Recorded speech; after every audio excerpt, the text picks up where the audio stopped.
శివ శివ, ఈ టైంలో ఎవరు వచ్చారబ్బా? అరే మళ్ళీ చేస్తాను రా.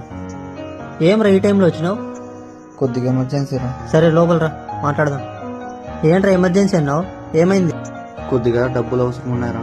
చాలా మందిని అడిగినా ఏడా అడ్జస్ట్ కాలేదు. అందుకని నువ్వు గుర్తుకొచ్చి నీ దగ్గరికి వచ్చినారా. అవునా, ఎంత కావాలరా? ఒక 20,000 వరకు కాబడతారా. 20,000? ఇప్పటికిప్పుడు అంటే నా దగ్గర ఎక్కడున్నారా? ఇది ఒక్కసారి అడ్జస్ట్ చేయరా. అమ్మ హాస్పిటల్లో ఉందిరా. 20,000 అంటున్నావు, ఈ నెల శాలరీ కూడా అవ్వలేదు. పడింటే అడ్జస్ట్ చేస్తాను రా. సరేలేరా, ఈ టైంలో డిస్టర్బ్ చేసినా ఏమనుకోద్దు. ఇది ఒక్కసారి అడ్జస్ట్ చేయరా. అమ్మ హాస్పిటల్లో ఉందిరా. రే నవీన్, అమ్మ అంటున్నావు, నువ్వు ఫస్ట్ హాస్పిటల్కి వెళ్ళు.